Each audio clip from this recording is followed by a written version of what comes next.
പല ആളുകളിങ്ങനെ ബാനർ കെട്ടി ഭക്ഷണം കൊടുക്കുന്നുണ്ട്. ബാനർ കെട്ടി കൊടുക്കാൻ പാടില്ല. ഒരു കമ്മ്യൂണിറ്റി കിച്ചൺ തുടങ്ങാൻ തീരുമാനിച്ചു. അതിന് ആർക്കും ആണെങ്കിലും ഭക്ഷണം കൊണ്ട് അവിടെ ഏൽപ്പിക്കാം.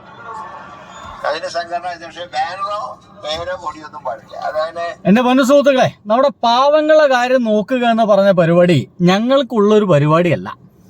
പരമാവധി എങ്ങനെയാണ് ഇവിടുത്തെ ദരിദ്ര നാരായണന്മാരായിട്ടുള്ള ആളുകൾ ജീവിക്കുന്നത്, അവരെ ജീവിതം ഇപ്പോഴുള്ളതിനേക്കാൾ കൂടുതൽ ദുരിതപൂർണമാക്കും എന്നർത്ഥം. എന്റെ പൊന്നു സുഹൃത്തുക്കളെ, നമ്മുടെ നാട്ടിലെ ഒട്ടുമിക്ക നമ്മുടെ സർക്കാർ ഹോസ്പിറ്റലുകളും എന്ന് വെച്ച് കഴിഞ്ഞാൽ മെഡിക്കൽ കോളേജുകളിൽ എല്ലാ ദിവസവും ഭക്ഷണം വിതരണം ചെയ്യുന്നുണ്ടെങ്കിൽ അത് DYFI എന്ന് പറയുന്ന പ്രസ്ഥാനമാണ് അത് ചെയ്തിട്ടുള്ളത്. ഇതാ നമ്മളിത് സംസാരിച്ചുകൊണ്ടിരിക്കുന്ന ഇന്നും നമ്മുടെ ഇത്തരത്തിലുള്ള ഒരുപാട് മെഡിക്കൽ കോളേജുകളിലേക്ക് DYFI അവരുടെ ഫ്രീ ആയിട്ടുള്ള ഭക്ഷണ വിതരണം നടത്തിയിട്ടുണ്ട്. VD സതീശൻ ഗവൺമെന്റ് അതിൽ കൂടി ഇടപെടുന്നു എന്ന് വെച്ച് കഴിഞ്ഞാൽ പാവങ്ങൾ കഷ്ടപ്പെട്ട് ജീവിച്ചാൽ മതി. കമ്മ്യൂണിറ്റി കിച്ചൺ തുടങ്ങാൻ പോവുകയാണ് അത്രേ. എത്ര ദിവസത്തേക്ക് എന്നുള്ള കാര്യമാണ് ഇനി ചർച്ച ചെയ്യപ്പെടേണ്ടത്. മെഡിക്കൽ കോളേജിലേക്കുള്ള അവിടെ രോഗികൾക്കും കൂട്ടിരിപ്പുകാർക്കുമുള്ള ഭക്ഷണ വിതരണം ഇനി കമ്മ്യൂണിറ്റി കിച്ചന്റെ ഭാഗമായിട്ടാണ് അത്രേ തുടങ്ങി കൊടുക്കാൻ പോകുന്നത്. അവിടേക്ക് വേണമെങ്കിൽ സംഭാവന ചെയ്യാം. കൊടികുത്തി ബാനർ വെച്ച് ഒരു സംഘടനയും കൊടുക്കേണ്ടെന്ന് പറയുമ്പോൾ എവിടെയെങ്കിലും കോൺഗ്രസ് അല്ലെങ്കിൽ KSU അതുമായി ബന്ധപ്പെട്ട കോൺഗ്രസുമായി ബന്ധപ്പെട്ട ഏതെങ്കിലും സംഘടന ഏതെങ്കിലും ഒരു ഹോസ്പിറ്റലിലേക്ക് കഴിഞ്ഞ എത്രയെങ്കിലും ദിവസങ്ങളായിട്ട് ഭക്ഷണം ഫ്രീ ആയിട്ട് കൊടുത്തിട്ടുണ്ടോ എന്നുള്ള ചോദ്യമാണ് മറു ചോദ്യമായിട്ട് നമുക്ക് ചോദിക്കാനുള്ളത്. ഇല്ല എന്നുള്ളതായിരിക്കും ഉത്തരം. അപ്പൊ പിന്നെ ഇവർക്ക് പറയാം, എന്റെ സുഹൃത്തുക്കളെ, ഇത് DYFIയുടെ ആ ഒരു ഭക്ഷണ വിതരണത്തെ തകർക്കാൻ വേണ്ടി മാത്രമാണ്. അതിനപ്പുറത്തേക്ക് ഇവർക്ക് വേറെ ഉദ്ദേശങ്ങളൊന്നുമില്ല. DYFI ഭക്ഷണം കൊടുക്കാൻ പാടില്ല. അതിന്റെ പേരിൽ DYFI എന്ന് പറയുന്ന സംഘടനയെ കുറിച്ച് ആരും അറിയാൻ പാടില്ല. അതിന്റെ പേരിൽ DYFI ചെയ്യുന്ന നന്മ പ്രവർത്തനത്തെ കുറിച്ച് ഒരാളും പറഞ്ഞു നടക്കാൻ പാടില്ല. ഇതിന്റെ പേരിൽ എവിടെയും ഒരു തരത്തിലുള്ള ഒരു ലേബലും ഒരു പേരും DYFI എന്ന സംഘടനയ്ക്ക് ഉണ്ടാവരുത്. എന്തായാലും ഞങ്ങളെ യുവജന സംഘടനകൾക്ക് ഇതില്ല. അതുകൊണ്ട് കേരളത്തിലെ മറ്റു യുവജന സംഘടനകൾക്ക് ഇത് വേണ്ട എന്ന് തീരുമാനിച്ചിരിക്കുകയാണ് ഇപ്പോൾ നമ്മുടെ മന്ത്രി. ഒന്ന് കണ്ടു നോക്കൂ. കൂടി കെട്ടേണ്ട സ്ഥലമല്ല സർക്കാർ ആശുപത്രിയാണ്.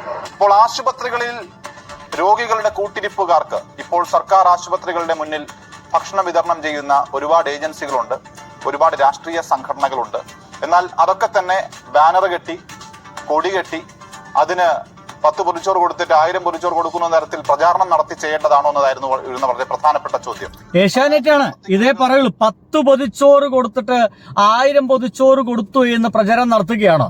എന്റെ പൊന്ന് ഏഷ്യാനെറ്റ്, തൃശ്ശൂർ എന്ന് പറയുന്ന സ്ഥലത്ത് ഒരു മെഡിക്കൽ കോളേജ് ഉണ്ട്. നിങ്ങൾ അവിടേക്കൊന്ന് ചെല്ലണം. ഒരു ഉച്ച സമയത്ത് എത്ര പൊതിച്ചോറാണ് DYFI എന്ന് പറയുന്ന സംഘടന കൊടുക്കുന്നെന്ന് ഒന്ന് എണ്ണി തിട്ടപ്പെടുത്താൻ കഴിയുമോ എന്ന് നോക്ക്. ആ ക്യാമറയുമായിട്ട് സത്യസന്ധമായിട്ട് ഒന്ന് ഇറങ്ങി നോക്കണം. 10 പൊതിച്ചോറാണോ അത് 1000 പൊതിച്ചോറാണോ കൊടുക്കുന്നെന്നുള്ളത് ഒരു പക്ഷെ നിങ്ങൾക്ക് അപ്പോൾ കണക്ക് കിട്ടും. ഇങ്ങനെ എന്താ പറയുക, കോൺഗ്രസ് വേണ്ടി കൊളയിലിടുന്ന പരിപാടിയിലേക്ക് തിരിയരുത് എന്ന് മാത്രമേ പറയുന്നുള്ളൂ. ബോർഡ് വെച്ചിട്ട് ഇങ്ങനെ കൊടുക്കുന്ന സിസ്റ്റത്തിനെ കുറിച്ച് കുറച്ച് എതിർപ്പ് വന്നു. അതിനേക്കാളും നല്ലത് നമ്മൾ സേവനം ചെയ്യുമ്പോൾ എന്തിനാ ബോർഡ് എന്തിനാ? കമ്മ്യൂണിറ്റി കിച്ചണാകുമ്പോൾ നിങ്ങൾ കൊണ്ടുകൊടുത്തോ, ആര് വേണമെങ്കിലും കൊണ്ടുകൊടുത്തോ, ഒരു കുഴപ്പമില്ല. നമ്മുടെ നല്ല കാര്യം ചെയ്യുമ്പോൾ ഞാൻ പറയുമ്പോൾ ഞാൻ കുറച്ച് ആൾക്കാർക്ക് ഭക്ഷണം കൊടുക്കൂലല്ലോ എന്നെ പൊന്നു സുഹൃത്തെ. നല്ല കാര്യം ചെയ്യുമ്പോൾ 10 ആൾ അറിയണം. അങ്ങനെ 10 ആൾ അറിയുമ്പോഴാണ് ആ 10 ആളിൽ ആരെങ്കിലും ഇങ്ങനത്തെ ഒരു ഓപ്ഷൻ ഉണ്ടല്ലോ, ഇങ്ങനെ ഭക്ഷണം കൊടുക്കാമല്ലോ എന്ന് തോന്നലുണ്ടാവുന്നത്. ഈ എന്താ പറയുക, DYFI കൊടുക്കുന്ന ഈ ഭക്ഷണ വിതരണം എന്ന് പറയുന്നത് DYFI അവരെ കുടുംബത്തിൽ നിന്ന് കൊടുക്കുന്നതല്ല, ഒരു ഗ്രാമമാണ് അതിനൊപ്പം നിൽക്കുന്നത്. ഒന്ന് മനസ്സിലാക്കണം. നാട്ടുകാരെ മുഴുവൻ ഒരു നന്മ പ്രവർത്തനത്തിലേക്ക് അറിയാതെങ്കിലും അവരെ മാറ്റി നിർത്തുകയാണ്. ഒരു ദിവസമെങ്കിലും ഒരു ദിവസമാണ്. ഒരു ഗ്രാമത്തിലേക്ക് ഒരുപക്ഷെ അന്നേ ദിവസം ഭക്ഷണം കൊടുക്കാനുണ്ടാവുക. DYFI പ്രവർത്തകര് അല്ലെങ്കിൽ ഇതുമായി ബന്ധപ്പെട്ട ആളുകൾ ഓരോ വീട്ടിലും പോയി പറയും, നാളെയാണ് ഹോസ്പിറ്റലിലേക്ക് ഭക്ഷണം കൊടുക്കേണ്ടത്.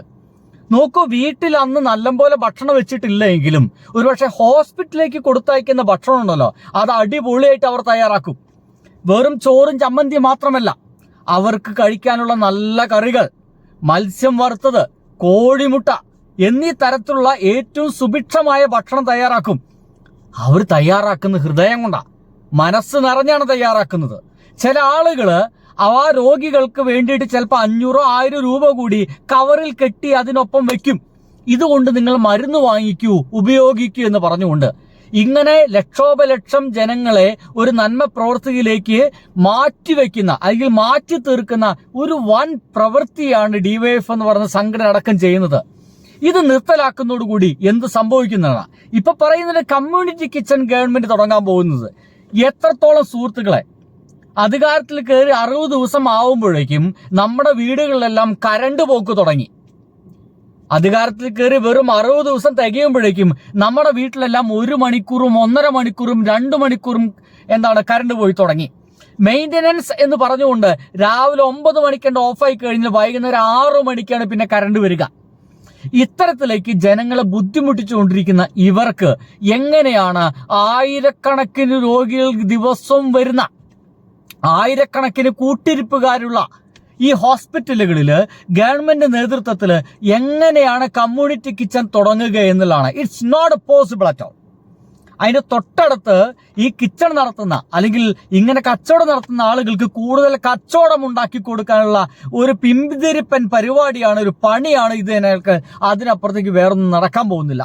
1-2 ദിവസം നടക്കും, 3-ാമത്തെ ദിവസം ഇട്ട് വീഴും, നടക്കുന്നില്ല, ഞങ്ങളത് നിർത്തി എന്ന് പറയും. എന്ന് വെച്ച് കഴിഞ്ഞാൽ അവിടെ ദരിദ്രനാരായണന്മാരായിട്ടുള്ള ആളുകൾക്ക് വീണ്ടും അവരുടെ കഷ്ടതയിലേക്ക്, മറ്റവർക്ക് പ്രതീക്ഷയാണ്. ഈ ഇത്തരം ഹോസ്പിറ്റലിൽ പോയി കഴിഞ്ഞാൽ ഏതെങ്കിലും പിള്ളേര് ഭക്ഷണം കൊണ്ടുവന്ന് കൊടുക്കട്ടെന്നേ. ഈ ഇരിക്കുന്ന ഞാനത് വാങ്ങിച്ചു കഴിച്ചിട്ടുണ്ട്. ഈ ഇരിക്കുന്ന ഞാൻ ഏതോ ക്രിസ്ത്യൻ പള്ളിയിൽ നിന്ന് കൊണ്ടുവന്ന കഞ്ഞി വാങ്ങിച്ചു കുടിച്ചിട്ടുണ്ട്. അവരോട് എനിക്ക് തീരാത്ത നന്ദിയുമുണ്ടെന്നേ. ഞാൻ ക്യൂ നിന്ന് വാങ്ങിച്ചിട്ടുണ്ട്. ഒരു മടിയും വേണ്ട, ഭക്ഷണമാണ്, ക്യൂ നിന്ന് വാങ്ങിക്കണം. അത് DYFI ആയാലും ഏതെങ്കിലും ക്രിസ്ത്യൻ സംഘടനയായാലും അത് അഭിമാനപൂർവ്വം വാങ്ങിക്കാം. ഞാൻ വാങ്ങിച്ച 10-15 ദിവസവും എൻ്റെ മുമ്പിലേക്ക് ഒരു കോൺഗ്രസ് സംഘടനയുടെയും ക്യൂ ഉണ്ടായിരുന്നില്ല എന്നതാണ് ഒരു യാഥാർത്ഥ്യം. എന്തൊക്കെയായാലും ഇതോടുകൂടിയിട്ട് DYFI എന്ന് പറയുന്ന സംഘടന നടത്തുന്ന ആ ഒരു ഭക്ഷണ വിതരണത്തെ ഇല്ലാതാക്കാൻ ശ്രമിക്കുകയും ഒപ്പം തന്നെ ആയിരക്കണക്കിന് ആളുകളെ ഒരു പട്ടിണിയിലേക്കും ദുരിതത്തിലേക്കും മാറ്റിവെക്കാനുള്ള ശ്രമമാണ് നടത്തുന്നത്.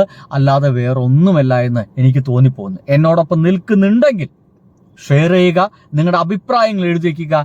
എപ്പോഴെങ്കിലും ഒരിക്കലെങ്കിലും ഇത്തരം ആളുകളുടെ ഭക്ഷണം കഴിച്ചിട്ടുണ്ടെങ്കിൽ നിങ്ങൾ എന്നോടൊപ്പം ഉണ്ടാകുമെന്ന് എനിക്ക് തീർച്ചയായിട്ടും ഉറപ്പുണ്ട്. സുഹൃത്തുക്കളെ, ബൈ.